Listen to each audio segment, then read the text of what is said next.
All right, so looks like this one's over too. Denver Nuggets go up 3-0, take up a win on the road in Los Angeles. They beat the Lakers 119-108, and the Denver Nuggets now hold a 3-0 series lead with the opportunity to sweep the Los Angeles Lakers in the Western Conference Finals. One, it would be their first sweep, I think, of like this era or maybe in franchise history. I'm not necessarily sure whether which one is true. I definitely know in this era they haven't swept anyone in any round. And I do know that this will be their first NBA Finals appearance in franchise history. One of the teams that has not made the NBA Finals in their franchise's history. And they're doing it by beating the mighty Los Angeles Lakers, who of course have a storied history and all of that, and possibly a sweeping fashion. This is crazy. We know the Los Angeles Lakers are good. You know what's first off, I don't want to say, oh my goodness, they have no chance at taking another game, even though this series is over. No team has ever come back from down 3-0. It's not happening. Not this Lakers team. They're not, there's no possibility. I don't even want to bring that up. It's not going to happen. But yeah, let's just give props to the Lakers right now. I'll give props to them when, they eventually get eliminated. This was an absolute turnaround of a season for them in the middle of the year after the trade deadline. We know what they did. Got, Jared Vanderbilt, D'Angelo Russell, Austin Reeves stepped up. They got Rui Hachimura a little bit earlier, Malik Beasley. All these players, they got some depth. This team turned out really, really good. They were a 7 seed, made the conference finals. Impressive from them. You don't want to get swept in the conference finals, but, the Denver Nuggets are just simply the better team. They're just the better team. They're better than the Lakers. The Lakers look like they are out of gas. Took a lot for them to get here. A finals run was completely improbable. A Western Conference finals run was improbable for this team, and it happened. They should be proud of themselves, honestly. With a year 20 LeBron James, inconsistent Anthony Davis, who has good games like he did today with 28 points, 11-18 from the field, 18 rebounds, good game from him. But, you just don't get what you need from everybody else. You still have Jared Vanderbilt in the starting lineup, which I don't agree with. Why is he still starting and only playing 14 minutes? You might as well just start Rui Hachimura or Dennis Schroeder in his place. I know you think you need size and defense, but it's not worth it. He's really tanking your offense. He scored 2 points. He was 1 of 4 from the field in 14 minutes, a -10 on the floor. You don't need him in the starting lineup at all. I don't even think he should be getting run because his offense just is not there at all. You got LeBron, who's slowing down in age. He hit a three-pointer. Guys. He actually hit 3 of them. He was 3 for 9, though. And he was 8-19 from the field. 23 points from LeBron, 12 assists. He's getting up there in age. Let's just keep it real. He's 38 years old in year 20. Year 20.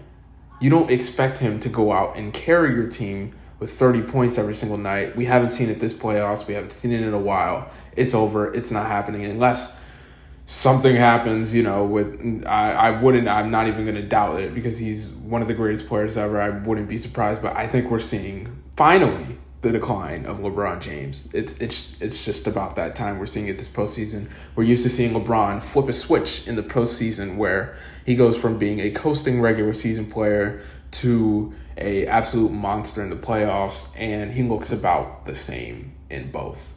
Maybe even, a little tad step worse due to the minute slows that he has to play, 43 minutes a night for a 38-year-old man in the NBA is kind of unrealistic. And it's impressive that he's still doing it at an all-star level, at this age.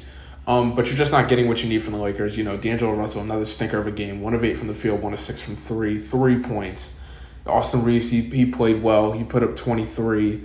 Rui Hachimura, he played decent. He put up 13, was 5 of 12 from the field. But other than that, you got nothing. You got nothing from this Lakers team. And the Nuggets are just simply more deep. They shot 50% from the field, the Denver Nuggets did, and 41% from 3. You're going to win the game most of the time when that happens. You got a Nikola Jokic stinker, really. It wasn't really his best. His worst game of the playoffs probably thus far. 9-19 from the field, 24 points, 8 assists, 6 rebounds. Not much from him, but you got another good performance from the Blue Arrow, Jamal Murray. 37 points, 15-29 from the field, 5-11 from 3. Like I said, 37 points, 6 assists and 7 rebounds, plus 18 from the field. You got a good game from KCP, who dropped 17. You got a good game from MPJ, who had 14. You got Aaron Gordon, playing good defense.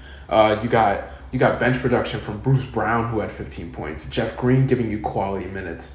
This Nuggets team, they were built to make a really, really deep run. And we haven't seen it with this Nuggets team thus far because they've had injury issues. Jokic has been running out there without his co-stars for parts of the series. He didn't have Jamal Murray last year, didn't have MPJ and Jamal Murray the year before. They lost to the Lakers in the bubble the year before that. We haven't seen an MVP level Nikola Jokic with his co-stars, and we're finally seeing what it looks like, and it looks like a sweep in the Western Conference Finals and a trip to the NBA Finals with a very, very high chance to win it. You have you either going to go against the Boston Celtics, which I think they're not going to make it at this point. They're down 2-0 in their series with 2 home games to go in Miami. I don't think they're going to be able to come back from that. But either them or the Miami Heat, which I'm not going to diss the Miami Heat, man. They're having a great playoff run, an improbable playoff run at that. But I'm not going to diss them and say they don't have a chance to win the NBA Finals because they have Jimmy Butler on their team. But I would highly favor the Denver Nuggets, who have been playing well all season long, continued to play well in the playoffs.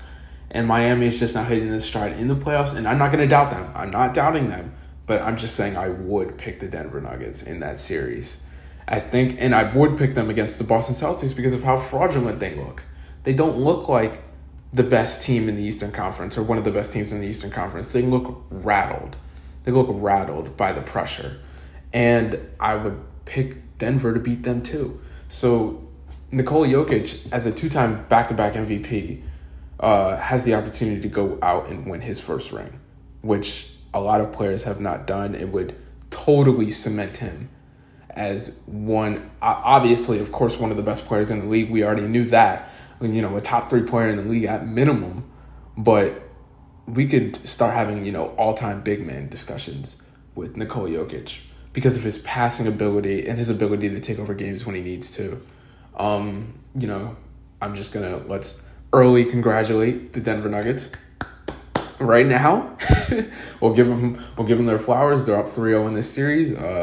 Have the opportunity to sweep the Lakers on Monday, and we'll see if it happens.